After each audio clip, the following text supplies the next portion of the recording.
Je m'envolerai vers Jésus. Je m'envolerai. Je sais qu'un jour, à la fin de mon parcours, je m'envolerai. Donc voilà, bien-aimés, ce que je voulais, je voulais revenir davantage sur ces éléments-là. Qu'est-ce qu'il faudrait faire pour être enlevé, pour pouvoir être enlevé, et la compréhension de Matthieu 25. Parce que c'est ça qui parfois donne aux chrétiens de ne pas très bien comprendre. Et lorsque vous allez voir, vous allez vous rendre compte que Matthieu 24, des versets 29 à 31, à partir du verset 32, Jésus fait un peu comme, on passe souvent d'intermède en fait, c'est un peu comme s'il ouvrait une parenthèse pour expliquer quelque chose, parlant de la préparation de ceux qui devront être vivants quand il sera en train de revenir en gloire sur la terre, pas pour l'enlèvement, son retour en gloire sur la terre. Donc il prend une parenthèse pour expliquer comment la chose va se faire. C'est pourquoi il parle de Noé, dans Luc 17, on voit il parle de Lot également, il explique un certain nombre de choses. Et après, quand il a fini, il reprend au verset 31. Le verset 31, c'est un peu comme s'il revenait au verset 29 de Matthieu 24. C'est pourquoi il dit encore, lorsque le Fils de l'homme viendra dans sa gloire avec tous les anges, il s'assiera sur le trône de sa gloire. Toutes les nations seront assemblées devant lui, il séparera les uns d'avec les autres, comme le berger sépare les brebis d'avec les boucs. Amen. Amen. En fait, ce qu'il est en train de dire, c'est, comme il dit au verset 29, aussitôt après ces jours de détresse, le soleil s'obscurcira, la lune ne donnera plus sa lumière, les étoiles tomberont du ciel et les puissants des cieux seront ébranlés. Alors le signe du Fils de l'homme paraîtra dans le ciel, toutes les tribus de la terre se lamenteront et elles verront le Fils de l'homme venant sur les nuées du ciel avec puissance et une grande gloire. Il enverra ses anges avec la trompette retentissante et ils rassembleront ses élus des quatre vents d'une extrémité des cieux à l'autre. Je vais maintenant en Matthieu 25, verset 31. Lorsque le Fils de l'homme viendra dans sa gloire avec tous les anges, il s'assiera sur le trône de sa gloire. Donc, quand il va venir en gloire comme ça, il va s'asseoir sur le trône. Toutes les nations seront assemblées devant lui et le jugement des nations et d'Israël sur la terre va commencer. Amen. Voilà le fil conducteur, le fil normal de Matthieu 24 et Matthieu 25. Lorsque nous lisons, nous devons aussi toujours nous rappeler, frères, que dans les versions originales, il n'y a pas de chapitre et il n'y a pas de verset. Amen. Ça également, c'est parfois un élément qui trompe les chrétiens. Lorsqu'on étudie, et même moi, c'était le blocage que j'avais. Mais par la grâce de Dieu, le Saint-Esprit m'a révélé en me disant, oublie les versets.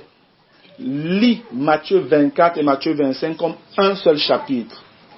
Frère, c'est comme ça que les choses ont commencé à s'ouvrir devant moi. C'est par la grâce de Dieu que j'ai pu le comprendre, par la révélation du Saint-Esprit. Parce que chaque fois que je lisais, je m'arrêtais à Matthieu 24 au verset 51. Et pour moi, c'était une partie. Et Matthieu 25, c'était une autre partie. Non, c'est une seule et même partie en réalité. Matthieu 24 et Matthieu 25, c'est une seule et même partie normalement. Amen. Amen. Donc c'est un chapitre en réalité. Lorsque vous lisez tout en bloc, vous voyez la chose clairement se dessiner devant vous. Gloire à Dieu. Amen. Bien, je rends grâce vraiment au Seigneur de ce qu'il permet que nous soyons revenus sur ces questions-là, sur ces sujets. Et je prie que dans sa grâce, lui-même vous aide. Rentrez chez vous, méditez ces choses-là, examinez-les. Et autant que le Seigneur vous donnera davantage de comprendre des choses nouvelles, venez les partager afin que nous soyons tous édifiés. Amen. Bien, je vais donc toucher le 6e point ou encore le 5e petit point de notre 6e grand point qui est en fait nous parlons de l'enlèvement dans notre 6e point. Amen. Dans le plan de notre enseignement ou de notre étude, le 6e point était l'enlèvement. Nous avons vu le premier point du grand 6, c'était qu'est-ce que l'enlèvement et comment se produira-t-il. Le deuxième petit point, c'était y a-t-il eu des enlèvements dans l'histoire biblique avant. Et le troisième, c'était, est-il possible de connaître la date de l'enlèvement? Le quatrième point que nous avons vu déjà aussi, c'était les points difficiles à comprendre. Et c'est ce que nous avons vu la dernière fois, au troisième jour. Amen. Aujourd'hui, nous allons attaquer le cinquième point, qui est en fait l'étude des éléments en faveur de la possibilité de la connaissance de la date de l'enlèvement. C'est ce que nous allons voir ce soir, ou alors commencer à voir, parce que c'est un tout petit peu long. Je ne sais pas si on aura le temps de terminer ce cinquième point-là ce soir. Peut-être nous continuerons demain par la grâce de Dieu. Amen. Bien. Pourquoi est-ce que, personnellement, je crois qu'il est possible de connaître la date de l'enlèvement? Nous allons examiner un certain nombre de passages dans les Écritures. Et c'est sur la base de ces éléments-là que moi, je pense qu'il est possible de connaître cette date. En fait, que cette date nous est révélée. Et maintenant, il faut sonder les Écritures pour pouvoir comprendre. Amen. Pour pouvoir comprendre. L'un des premiers points que je voudrais qu'on examine, c'est Amos, le chapitre 3, le verset 7. Voici ce qui est écrit. Car le Seigneur, l'Éternel, ne fait rien sans avoir révélé son secret à ses serviteurs, les prophètes. Amen. Ça déjà, c'est une parole des Écritures qui dit Dieu ne fait rien sans avoir révélé son secret à ses serviteurs, les prophètes. Et je vous avais déjà dit qu'en réalité, dans l'église de Jésus, nous sommes tous des prophètes en réalité. Amen. Amen. Nous sommes tous des prophètes. Parce que normalement, un prophète à la base, c'est celui qui parle de la part de Dieu, qui annonce les choses du Seigneur.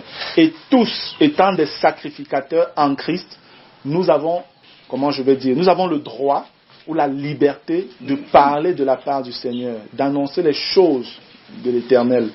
Et à côté de ça, nous pouvons également toujours, à la lumière des Écritures, annoncer même les choses à venir.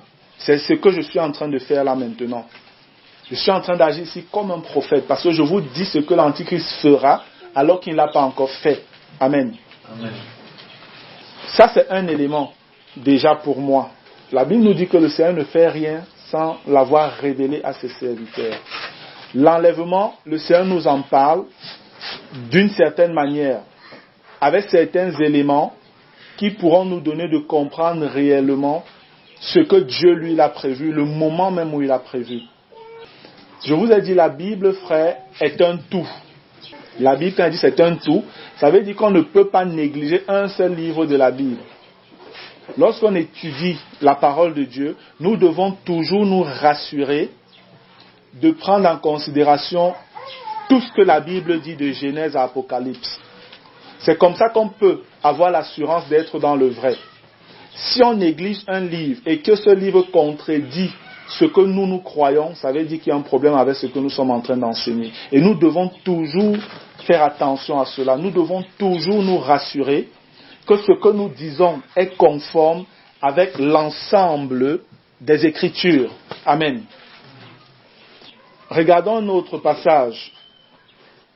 Ça, c'est Proverbe 25, le verset 2. Je vais lire.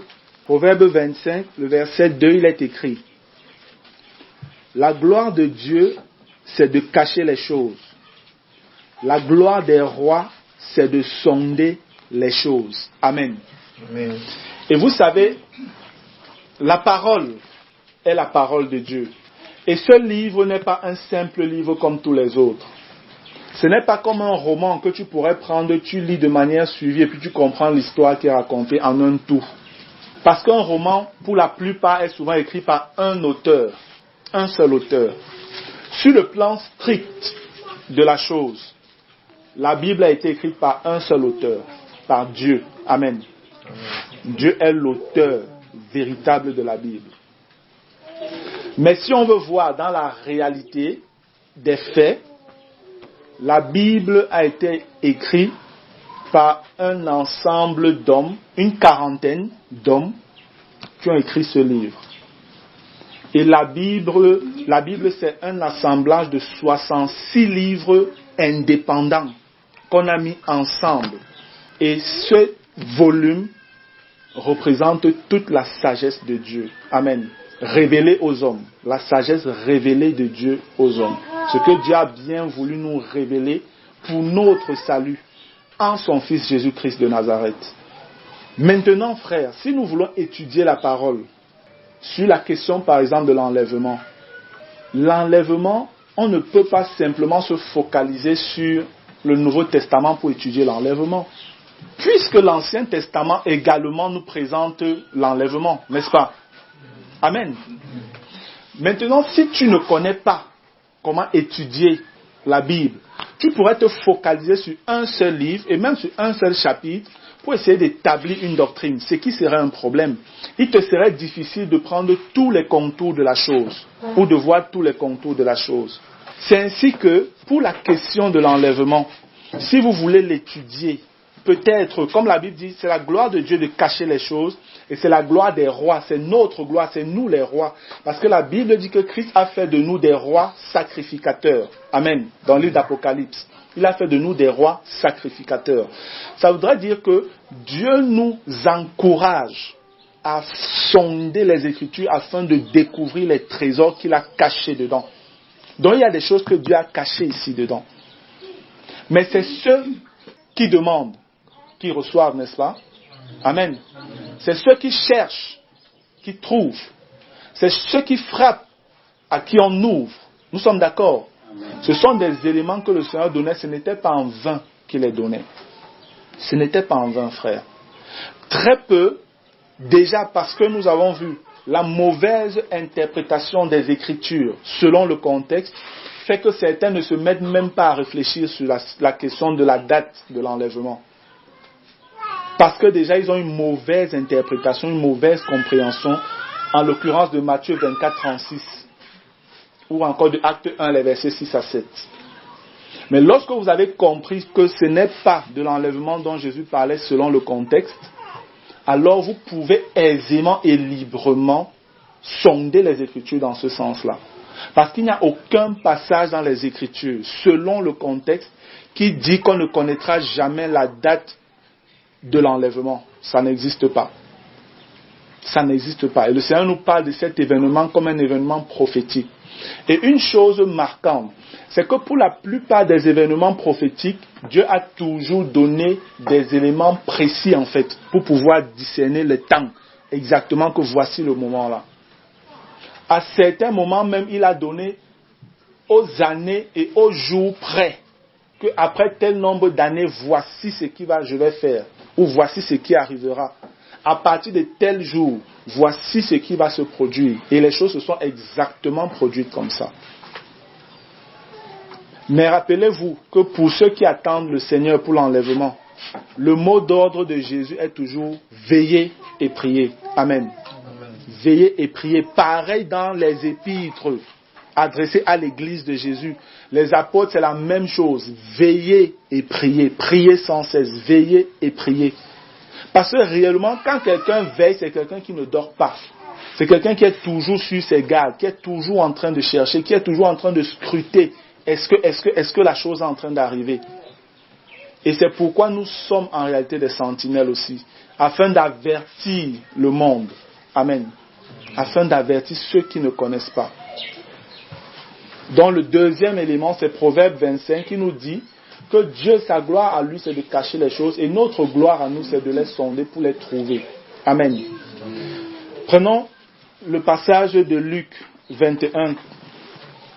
Luc 21. Je veux qu'on lise les versets 34 à 36. Prenez garde à vous-même, de craindre que vos cœurs ne s'apesantissent par les excès du manger et du boire, et par les soucis de la vie, et que ce jour ne vienne sur vous à l'improviste, car il viendra comme un voleur sur tous ceux qui habitent sur la surface de toute la terre. Veillez donc et priez en tout temps, afin que vous ayez la force d'échapper à toutes ces choses qui arriveront, et de paraître debout devant le Fils de l'homme. Amen. Amen. Lorsque vous regardez encore ici, on voit bien l'exhortation du Seigneur. Lorsqu'on regarde, le Seigneur est davantage en train d'avertir son peuple. Que ce soit les Juifs, que ce soit l'Église, en réalité, le mot d'ordre de Jésus a toujours été de veiller de veiller afin de pouvoir échapper à ces choses horribles qui vont arriver sur la terre. Et les choses horribles dont il est question ici, c'est la tribulation. Amen. C'est la tribulation. C'est pourquoi quand on regarde dans l'Apocalypse, le chapitre 3, lorsque Jésus s'adresse à l'église de Philadelphie, le Seigneur dit au verset 10, « Parce que tu as gardé la parole de la persévérance en moi, je te garderai aussi à l'heure de la tentation qui va venir sur le monde entier pour éprouver les habitants de la terre. » Amen. Amen. Ça, c'est un verset qui est mal traduit dans la plupart de nos versions. Mais dans les versions les plus fidèles, voici ce qui est exactement écrit. « Parce que tu as gardé la parole de la persévérance en moi, je te garderai aussi de l'heure de la tentation qui va venir sur le monde entier pour éprouver les habitants de la terre. » Lorsqu'on dit, je te garderai aussi à l'heure de la tentation, et quand on dit, je te garderai aussi de l'heure, c'est deux choses différentes. Parce que quand on te dit, je te garderai aussi à l'heure de la tentation, c'est un peu comme si tu seras là pendant ce moment. Et le Seigneur va te protéger pendant que tu seras là. Mais lorsqu'on te dit, je te garderai aussi de l'heure de la tentation, ça veut dire que quand cette heure-là viendra, tu ne seras pas là. Amen. Et ça nous donne de comprendre justement que l'Église n'aura pas à subir la tentation, les épreuves et toutes les tribulations qu'il y aura sur la terre pendant les 7 ans de la grande tribulation, pendant les 7 ans de la tribulation. Non. Et réellement, le Seigneur a toujours averti l'Église de veiller afin de ne pas avoir part à cet instant-là, à ce moment-là sur la terre. L'autre élément que nous pouvons aussi regarder, c'est 1 Thessaloniciens, le chapitre 5. Parce que la vérité, frère, c'est que si ces moments-là, l'Église allait les traverser, pourquoi le Seigneur nous demanderait de veiller et tout, de ne pas dormir? Pourquoi ces avertissements répétés dans la parole? Si le Seigneur nous avertit, c'est justement pour que nous n'ayons pas part à tous ces moments de souffrance. Et lorsque nous regardons dans 1 Thessaloniciens, le chapitre 5, rappelez-vous que 1 Thessalonicien vient juste après le chapitre 4. Et le chapitre 4 qui nous parle de l'enlèvement, clairement. Amen. Amen. Chapitre 4 nous parle clairement de l'enlèvement de l'Église. Après qu'on nous dise au verset 18 du chapitre 4, « Consolez-vous donc les uns les autres par ces paroles. » Au verset 1 du chapitre 5, il est écrit, « Pour ce qui est des temps et des moments, vous n'avez pas besoin, frères, qu'on vous en écrive. Car vous savez bien vous-même que le jour du Seigneur viendra comme un voleur dans la nuit. » Voici encore un problème pour certains. Ici, on parle du jour du Seigneur qui viendra comme un voleur dans la nuit. Et les chrétiens disent pour la plupart que le Seigneur viendra pour l'enlèvement comme un voleur. Non, c'est pas vrai. Oui, ça pourrait être vrai pour les gens qui ne veillent pas. Mais pour ceux qui veillent, le Seigneur ne viendra pas comme un voleur. Ils sauront que le voilà qui arrive. Amen. Ils sauront que le voilà qui arrive. Et en plus, on n'est pas en train de parler ici du jour de Christ, on parle ici du jour du Seigneur. Et le jour du Seigneur est égal au jour de l'Éternel de l'Ancienne Alliance. Et lorsqu'on parle du jour de l'Éternel, c'est toujours le moment de la tribulation jusqu'à ce que Jésus revienne en gloire. Amen. Ça n'a jamais trait à l'enlèvement. Chaque fois qu'on doit parler du jour qui est lié à l'enlèvement, on parlera du jour du Seigneur Jésus-Christ, ou encore du jour de Christ, ou du jour du Seigneur Jésus. Lorsque vous voyez simplement jour du Seigneur, sachez qu'il est question du retour en gloire de Jésus. Et on est en train de nous dire ici, car vous savez bien vous-même que le jour du Seigneur viendra comme un voleur dans la nuit. Et c'est normal, parce que c'est justement le jour où personne ne connaît, en fait c'est le moment où personne ne connaît ni le jour, ni l'heure. Amen. C'est pourquoi on dit que ça va venir comme un voleur, parce que personne ne peut justement connaître ce moment-là. Là, ça tient avec l'ensemble des Écritures. Là, ça tient dans le contexte des Écritures.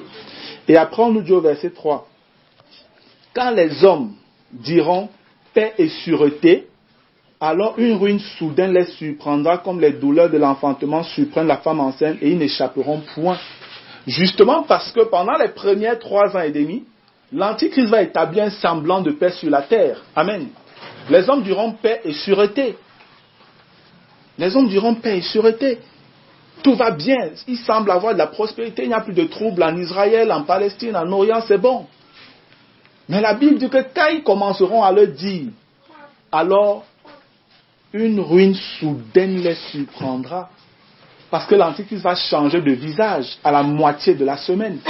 Le monde ne va plus le reconnaître. Lui qui était comme un agneau, il se révélera comme le loup qu'il est exactement. Parce qu'il viendra ayant porté un vêtement, une peau d'agneau. Donc on va le voir, on va croire que c'est un agneau, on va croire que non, c'est le gentil, c'est même le Christ qui est revenu. C'est le prince de la paix qui est là. Alors que c'est un menteur, c'est un imposteur.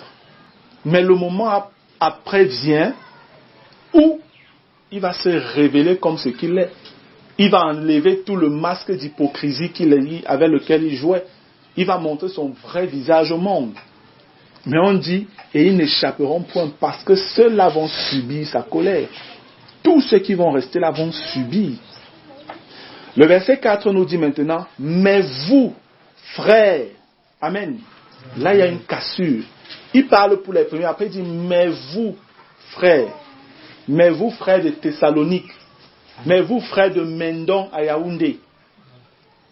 Vous n'êtes pas dans les ténèbres pour que ce jour vous surprenne comme un voleur. Amen. Ça veut dire que nous ne serons plus là. Nous serons déjà partis, on n'aura plus part à tout cela. Ce jour ne va pas arriver sur nous comme nous surprenant. Non, parce qu'on ne sera même plus là. Vous êtes tous des enfants de la lumière et des enfants du jour. Nous ne sommes point de la nuit ni des ténèbres. Ne dormons donc point comme les autres, mais veillons et soyons sobres. Car ceux qui dorment, dorment la nuit, et ceux qui s'enivrent, s'enivrent la nuit. Mais nous qui sommes du jour, soyons sobres, ayant revêtu la cuirasse de la foi et de l'amour, et ayant pour casque l'espérance du salut. Quand on parle de l'espérance du salut ici, ça parle de l'enlèvement. Car Dieu ne nous a pas destinés à la colère, mais à la possession du salut par notre Seigneur Jésus-Christ. Amen. Amen. Voilà un autre passage qui nous donne clairement de comprendre que ceux qui veillent, les frères de Paul, ne peuvent pas être surpris par ce jour. Non. Ils sont en train de veiller, ils verront la chose venir. Ils sauront que voilà ça qui est en train de s'accomplir. Et Paul donne des éléments clairs pour discerner le moment où nous serons. Pour savoir que non, à partir de ce moment, il va rester même peut-être 2 jours seulement pour qu'on parte. Dans 2 Thessaloniciens au chapitre 2, il donne encore 2 éléments. Il parle de l'apostasie et il parle de la première manifestation de l'Antichrist comme séducteur. Parce que l'Antichrist va d'abord se révéler après l'enlèvement comme séducteur pour séduire le monde. Il va faire ce qu'il va faire et à deuxième moitié, il va encore être révélé maintenant comme méchant, fils de la perdition même. Dans 2 Thessaloniciens, tout cela est ressorti clairement. Amen. Donc voilà encore un autre élément, frère, qui me donne de comprendre que Jésus n'a jamais dit qu'on ne peut pas connaître la date de l'enlèvement. Le Seigneur ne l'a jamais dit, ce n'est pas écrit. C'est juste parce que nous n'avons pas toujours compris que nous avons interprété les choses comme ça. J'aimerais que nous regardions notre passage dans Apocalypse toujours. Apocalypse, le chapitre 3. Apocalypse, le chapitre 3. Je vais lire le verset 3. Rappelle-toi donc comment tu as reçu et entendu la parole. Garde-la et repens-toi. Si tu ne veilles pas, je viendrai comme un voleur et tu ne sauras pas à quelle heure je viendrai te surprendre. Qui sera surpris ici? Celui qui ne veille pas. Amen. C'est-à-dire que si tu veilles, tu sauras même l'heure où le Seigneur viendra pour l'enlèvement. Tu sauras le moment où le Seigneur viendra. Et c'est pourquoi je disais à certains frères, après cette série d'enseignements, avec les lumières que nous avons, davantage nous implorons le Seigneur dans la prière concernant ce sujet. Amen. Amen. Nous passerons beaucoup de temps dans la prière concernant ce sujet. Parce que ma conviction véritable, frère, est que le jour là est beaucoup trop proche. Amen. Amen. Ce jour est beaucoup plus proche qu'on ne peut l'imaginer. Et je crois que si véritablement nous obéissons au Seigneur en veillant dans la prière, le Seigneur lui-même saura nous donner d'être prêts et nous révélera quand la chose se produira, afin que personne ne soit surpris pour ceux qui veillent réellement. Amen. Amen. Gloire à Dieu. Donc voilà, bien-aimés, les quelques premiers éléments que je voudrais vous donner déjà, à la lumière des Écritures, qui nous donnent de comprendre que non, nous n'allons pas être surpris en fait par cela. C'est ceux qui ne veillent pas qui seront surpris. Mais ceux qui veillent échapperont à cet effet de surprise-là, parce qu'ils seront en bonne communion avec le Seigneur. Amen. Je veux encore donner quelques exemples bibliques démontrant la fidélité du Seigneur à prévenir ses fidèles, ceux qui sont en communion avec lui, des événements forts qui pourront intervenir dans leur vie ou dans la vie de leur peuple. Là, je vais aller rapidement parce que je vais bientôt m'arrêter. Lorsque je regarde le premier point, frère, c'est que concernant le déluge, le Seigneur avait à l'avance annoncé à Noé qu'il donnait encore 120 années aux hommes. Après quoi, son esprit quitterait les hommes et son jugement tomberait sur la terre. Il avait dit à Noé 120 ans clairs. Et les 120 années ont commencé à s'écouler. Le temps a commencé à s'écouler. Lorsqu'il restait 7 jours, Dieu a dit à Noé clairement, encore 7 jours et je vais faire pleuvoir de l'eau sur la terre. Et ça, vous pouvez le voir dans Genèse au chapitre 7, au verset 4. Le Seigneur donne le jour exact. 7 jours. Et vous savez, Noé également, c'est un peu comme une image aussi de l'enlèvement. Parce que vu le jugement qui allait arriver, Dieu l'a enlevé, l'a fait échapper de ce jugement-là. Il a échappé au jugement, à la destruction, à la colère de Dieu qui était manifestée sur la terre. Et il connaissait exactement comment ça allait se produire. Et c'était à la base par un grand miracle, une chose jamais vue. Combien d'hommes sur la terre présentement savent qu'il y a des gens qui ont été enlevés vivants au ciel? Très peu le savent.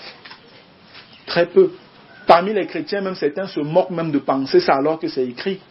Pour le monde encore, c'est totalement de la fiction. Ça, c'est des films d'Hollywood. Et Hollywood, justement, est en train de travailler. Satan travaille avec Hollywood pour endurcir davantage le cœur des hommes.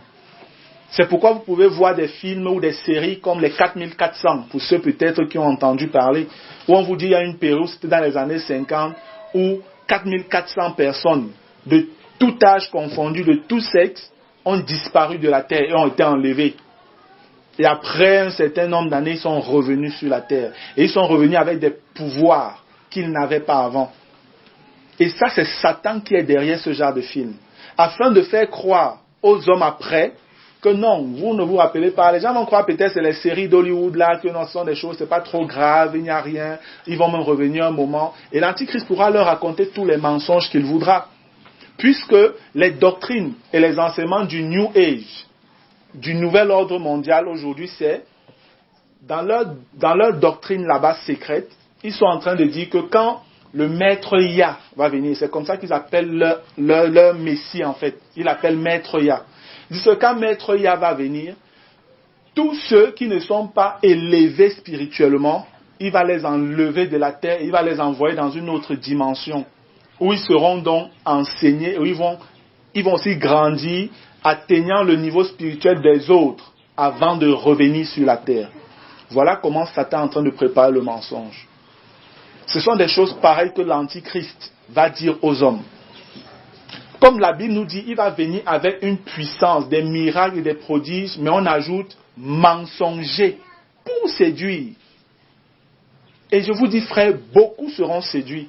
Voyant le feu descendre du ciel, parce que la Bible nous dit que c'est ce qu'il fera, les gens vont réellement croire ce qu'il va leur dire. Il va démontrer une puissance que le commun des hommes n'avait pas l'habitude de voir.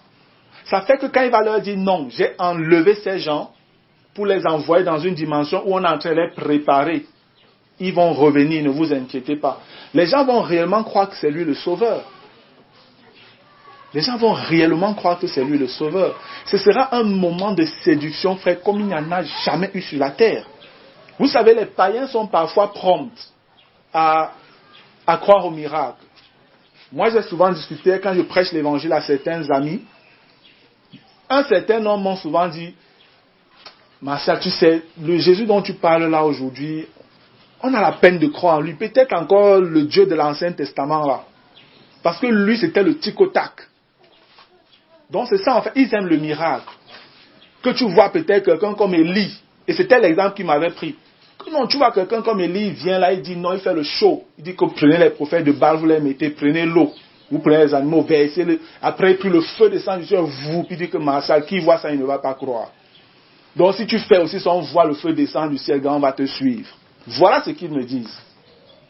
Et la Bible nous dit justement, dans 2 Thessaloniciens chapitre 2, que l'Antichrist fera descendre le feu du ciel. Et ils vont croire. Mais ils vont croire à un menteur. Et ce sera un jugement de Dieu. Parce que le Seigneur dit qu'il va permettre cela à tous ceux qui n'ont pas reçu l'amour de la vérité pour être sauvés. Il va leur donner un esprit d'égarement. Dans la version d'Osterwald, on dit un esprit puissant d'égarement pour qu'ils croient au mensonge et qu'ils soient perdus.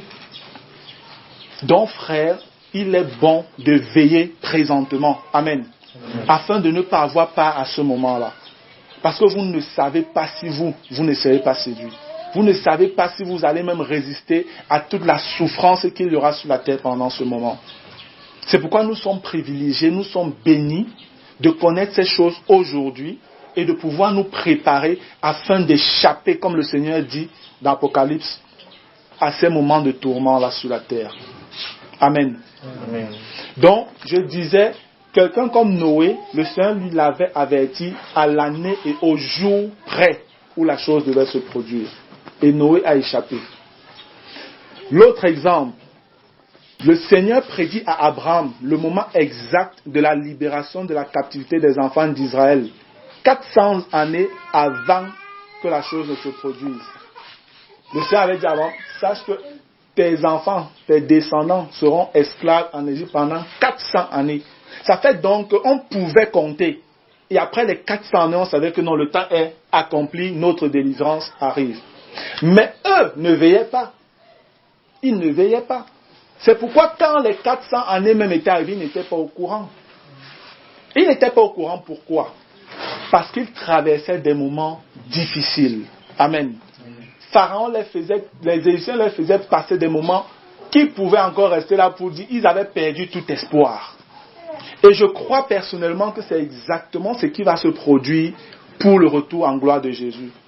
Parce que, en y méditant un peu, je me suis dit, mais attends, si la parole nous dit que l'Antichrist a 7 ans pour faire tout ce qu'il va faire comme folie sur la terre, quelqu'un qui est un peu éveillé pourrait se dire, bon, si l'enlèvement a eu lieu aujourd'hui, le gars commence à faire les calculs pour 7 ans plus tard. Amen. Et là, il sait que non, après, bon, donc, comme ils sont partis maintenant, disons en 2015, ça veut dire que 7 ans plus tard, nous sommes quoi, 2022, ils seront de retour. Amen. Il peut calculer comme ça. Mais la vérité, c'est que, frère, lorsque le Seigneur nous parle du temps de détresse qu'il y aura sur la terre, peut-être tu t'es caché dans un rocher ou dans un trou dans la terre pendant des semaines, pour ne pas dire des mois, sans manger ni boire de l'eau. Donc tu as perdu même déjà la tête. Qui peut encore avoir les notions de calculer quelque chose? Vous ne pouvez plus avoir l'esprit net pour pouvoir calculer. Donc je pense que ça peut être également un événement comme celui-là. Parce que quand le temps est arrivé que le Seigneur envoie Moïse, les Juifs, ils sont totalement dépassés. Ils sont totalement dépassés. Pour qu'ils acceptent de croire en Moïse, il fallait qu'ils voient les miracles que le Seigneur a accomplis contre l'Égypte. Et c'est pourquoi Jésus devra revenir en gloire dans toute sa puissance pour que les Juifs finalement puissent dire que oui, c'est lui, on accepte cette fois-ci. Que les nations, les rois des nations commencent à trembler, sachant que voilà le Fils qui est revenu. Dont le Père dit, baisez les pieds du Fils, car sa colère est prompte à s'élever. Flattez-le. Frère, il y a des moments terribles qui arrivent sur la terre. Nous sommes vraiment heureux, comme on l'a vu le premier jour de cette série d'enseignements, dans Apocalypse, 1 et Apocalypse 22, où le Seigneur disait « Heureux ceux qui lisent et ceux qui gardent les paroles de la prophétie. » Amen. Amen. Nous sommes heureux. Et je vous avais dit que garder, c'est téréo, qui veut dire mettre en pratique, veiller, prendre soin de tout ce que vous avez reçu.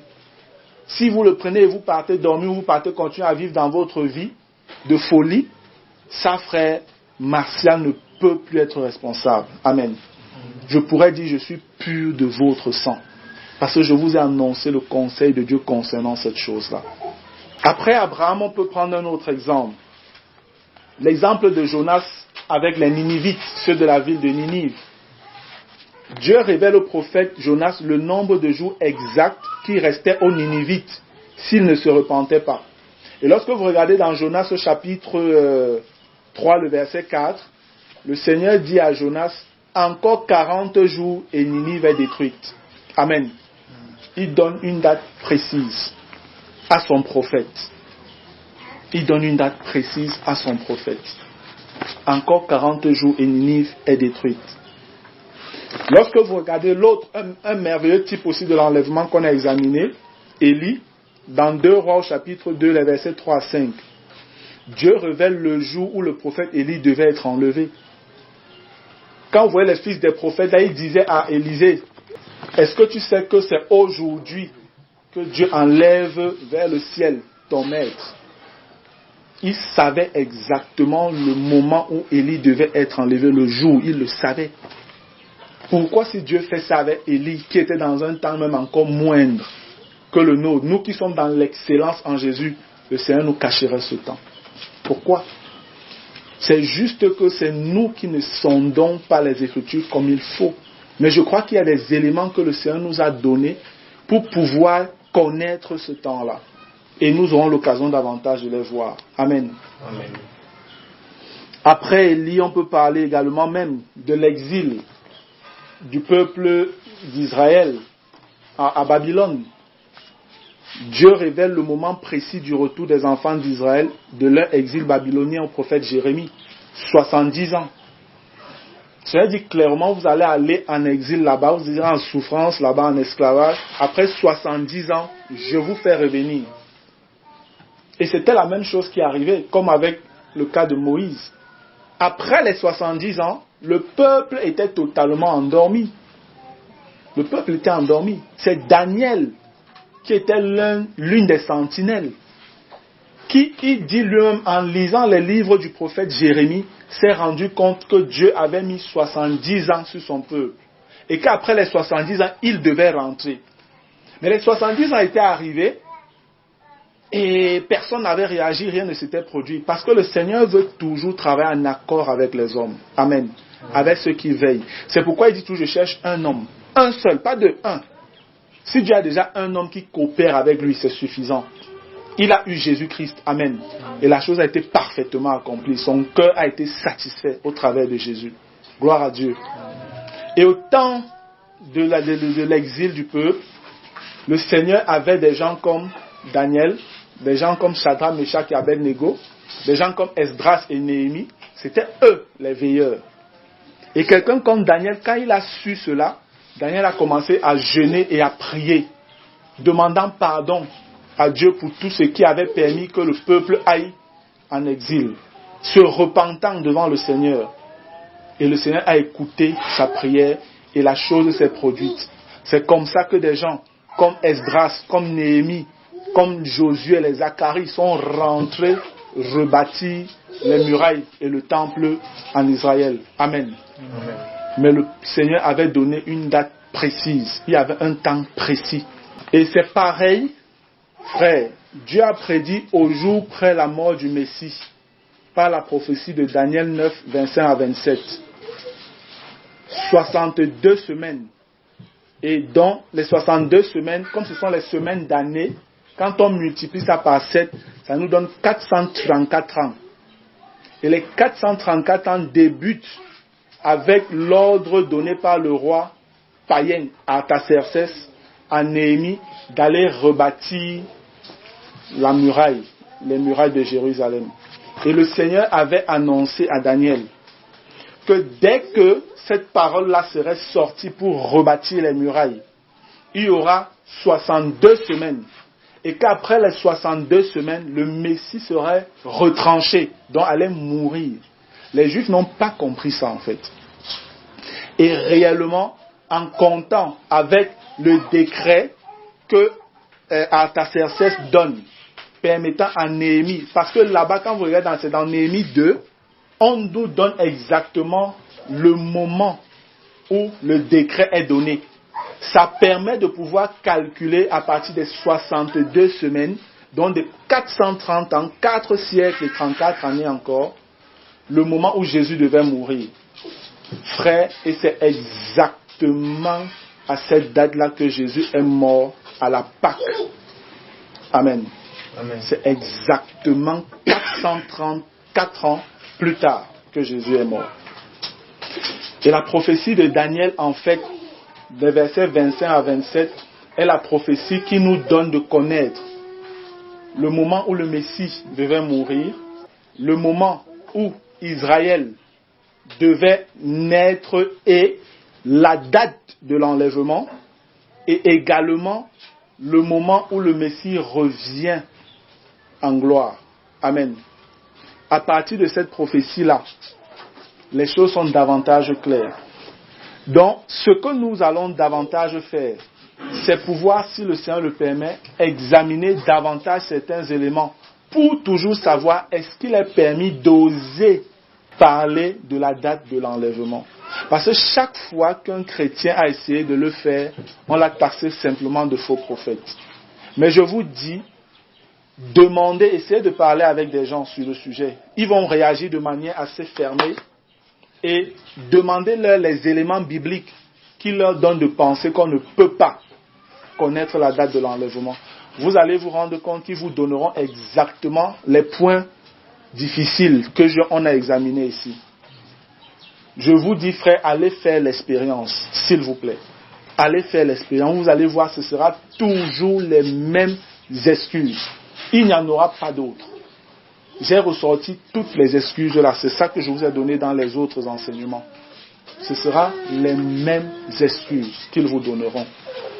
Donc pour moi, déjà, sur la base des éléments que j'ai donnés jusqu'ici, je pense qu'il est réellement possible de connaître la date de l'enlèvement.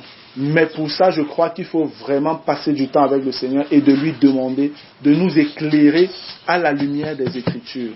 Amen. À la lumière des Écritures. Je pense que je vais m'arrêter là pour ce soir. C'est vrai que ce n'est pas terminé ces éléments, mais par la grâce de Dieu, dès demain, ce que nous allons voir surtout, c'est le mystère de Dieu révélé dans les 7 fêtes de l'Éternel que le Seigneur avait donné aux Juifs dans Lévitique 23. C'est par ça que nous commencerons demain pour davantage voir comment Dieu a établi un calendrier dans la parole pour révéler les grands événements qui concernent les hommes, particulièrement le peuple juif et l'Église. Et tout ça centré sur la personne du Seigneur Jésus-Christ. Amen. Bien, je vais prier. Père éternel, nous voulons encore te dire merci pour cette soirée. Merci, Papa, pour tout ce que tu nous as encore donné de partager ce jour. Reçois toute la gloire, Père. Merci même pour les lumières que tu as apportées. Et nous voulons davantage te supplier, Seigneur, pour que tout ce qui n'est pas encore clair, ô notre Dieu, que le Saint-Esprit opère puissamment son ministère en nous, afin de nous donner de voir comme toi tu voudrais que nous voyions au nom de Jésus-Christ. Seigneur, s'il te plaît, aide-nous à venir davantage humblement devant toi, afin que toi seul nous instruises sur toutes ces choses, parce que c'est toi qui en es l'auteur, c'est toi qui les maîtrises. Nous venons te demander, nous venons chercher auprès de toi, nous venons frapper à ta porte, afin que véritablement, Seigneur, tu combles les désirs de nos cœurs, qui nous croyons, ô Dieu, sont conformes aux désirs de ton cœur. Derrière toutes mes douleurs, je m'envolerai, oubliant mes souffrances et mes